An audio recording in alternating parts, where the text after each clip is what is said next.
తిరుపతి జిల్లా గూడూరు నియోజకవర్గం MLA Velagapalli Varaprasad Rao media సమావేశం నిర్వహించారు.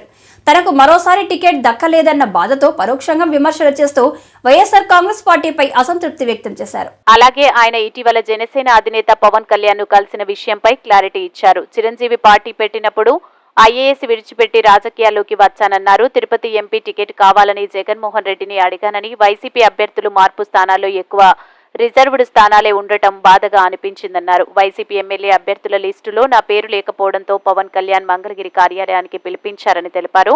వైసీపీలో ఉంటూనే పవన్ కళ్యాణ్తో స్నేహం కొనసాగించానని, 2024 ఎన్నికల్లో తిరుపతి ఎంపీగా పోటీ చేయాలనేదే తన ఆలోచన అన్నారు. ఎమ్మెల్యే టికెట్ విషయంలో పవన్ కళ్యాణ్ నాకు ఎటువంటి హామీ ఇవ్వలేదని స్పష్టం చేశారు. ఐప్యాక్ సర్వేల పేరుతో ఎస్సీ నియోజకవర్గాల్లో అభ్యర్థుల మార్పు బాధాకరమని ఆవేదన వ్యక్తం చేశారు. సర్వే పేరుతో 28 మంది ఎస్సీ అభ్యర్థులను మార్పు చేస్తే మేమంతా చేతకాని వాళ్ళమా అని ప్రశ్నించారు. నేను పార్టీ వ్యతిరేక కార్యక్రమాలకు ఏనాడు పాల్పడలేదని, ప్రత్యేక హోదా కోసం జగన్మోహన్ రెడ్డి ఆదేశాల మేరకు మొట్టమొదటిగా ఎంపీ పదవికి రాజీనామా చేశానన్నారు. గూడూరు నియోజకవర్గంలో ఏ ఎమ్మెల్యే చేయని విధంగా అభివృద్ధి కార్యక్రమాలు చేపట్టానని, 5 ఏళ్లలో గూడూరులో వర్గ రాజకీయాలను ఏనాడు ప్రోత్సహించలేదన్నారు. సిలికా క్వాజీ ఇసుక వ్యాపారాల్లో ఎప్పుడు ఏది ఆశించలేదని, తన ప్రాణం ఉన్నంత వరకు ప్రజల్లోనే ఉంటానని ఎమ్మెల్యే వరప్రసాదరావు స్పష్టం చేశారు.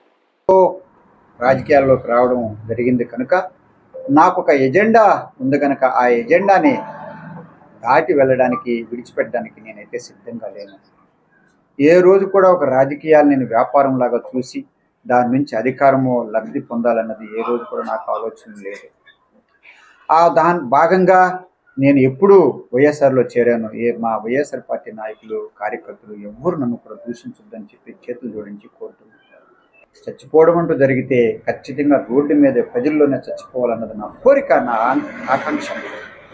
అందుకే ఒంటరిగా కూడా ఇక్కడ ఉంటూ నా కుటుంబం అంటూ వస్తే నేను ప్రజల మీద ఇంకా నేను దృష్టి పెట్టలేమో అనే ఉద్దేశంతో కుటుంబాన్ని కూడా దూరం చేసుకుని ఇక్కడ ఉండడం జరిగింది. అలాంటి పరిస్థితుల్లో బయట వాళ్ళకి ఇవ్వకూడదని చెప్పినప్పుడు ముఖ్యమంత్రి గారికి మేమిద్దరం కలిసి ఇదివరకు కష్టపడ్డ వ్యక్తి మురళీ గారికి చేయాలంటే సంతోషంగా వ్యక్తం చేస్తూ నేను ఒకరిని కోరడం జరిగింది. నాకు ఎంపీ మళ్ళా ఎందుకంటే అప్పుడు రాజీనామా చేశాను. కష్టకాలంలో పార్టీ ఉన్నప్పుడు నేను అన్ని సేవలు చేశాను. ఏ రోజు కూడా నేను పార్టీ ఉల్లంఘించలేదు. మా నాయకులకి చెప్పింది చేయకోకుండా పోలేదు. చక్క క్రమశిక్షణగా వెళ్తుందని చెప్పాను.